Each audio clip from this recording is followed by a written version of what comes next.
Hey, what's up, lightboltjoe here. Today we are going to discuss Guardians of the Galaxy Volume 3. This is the third and final Guardians film.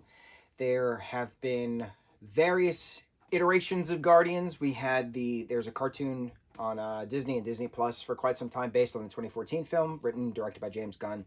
We had the Guardians in Avengers Infinity War. We had Guardians in Avengers Endgame. We had Guardians in Thor Ragnarok.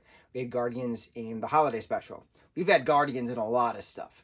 And so this is the conclusion of the group that we've grown and loved with for the last 9 years. It's a very bittersweet end because we finally get a backstory and the origin of Rocket Raccoon. Bro, it's a whole animal rights, kind of montage of things. It was very difficult to watch certain parts, but it was very interesting getting that explanation. The High Evolutionary being the creator of Rocket, doing the experiments within this corporation that's its own space station slash planet in a sense. That's all bioformed. Very interesting. But then he creates other individuals. So he actually created the Sovereign, and then Adam Warlock being a creation from the Sovereign who were created from High Evolutionary. Very cool. Will Poultier as Adam Warlock, bro, incredible, absolutely awesome. So happy he's a part of the MCU canon now. And then at the very end, within the post credit, having Rocket and Groot and Kraglin and Cosmo and some other character whose name I don't remember because they just very briefly introduced her, as well as Will Poultier's Adam Warlock being now the next Guardians. Very cool. Star-Lord retiring but not retiring, Mantis going on and doing her thing, Drax doing his thing as well, Nebula doing her thing, helping each other, actually, running nowhere. Very cool. Very, very nice wrap-up, having this Gamora thrown in. And it's very cool having the very oversimplification of what happened within Infinity War and Endgame as to all of this happened because Thanos sacrificed Gamora for the Soul Stone, and Peter lost his coal, and then that's when all hell broke loose. So the oversimplification was just so wonderful.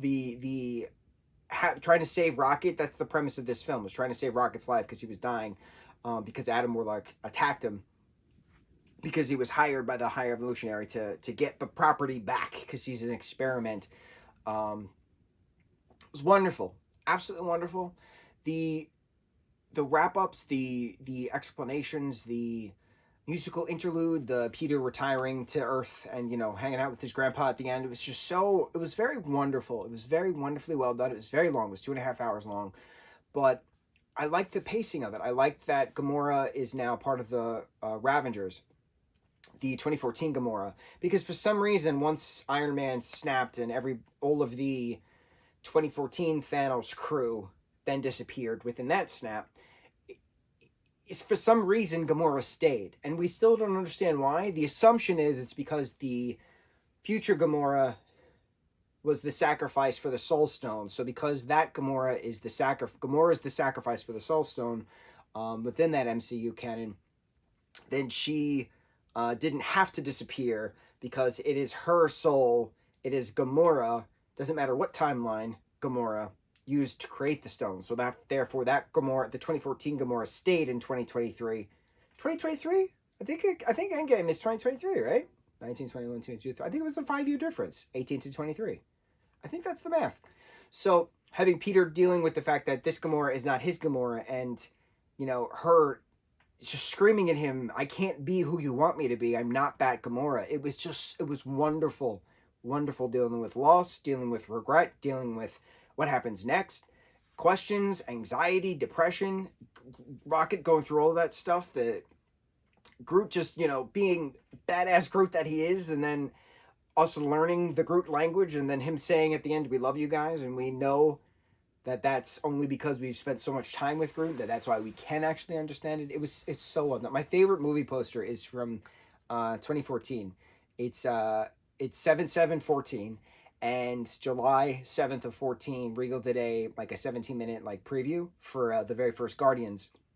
And it was basically just the escape scene from that first prison that they all were thrown into and then formed the group.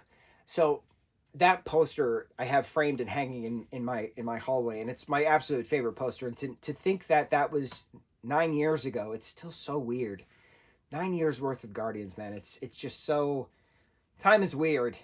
Linear time is weird. When you're talking linear time is strange. Time in general is strange, but linear time is very strange, and especially the older you get, the faster it goes. It's very weird.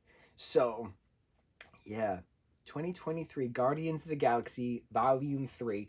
It was such a breath of fresh air watching this, knowing that this was like nostalgia and like it's a sense of home, because the last Marvel thing I watched was Secret Invasion, and I was dreading watching that because it was just so frustrating and boring and slow. And we talked about that. And before that, there was something else. And like some of these Marvel shows are good, but then some are just bad. And it's unfortunate because you're in a cinematic universe, so they're all tied together. What character is popping in where? What character here is going to go there? So to have this just be the Guardians and focus on the 9 years of history we have with these characters, very cool. Absolutely loved it. It was a breath of fresh air. I think I just said that. Obviously, I just said that. I'm clearly rambling now. On to the next review. Which mahalo.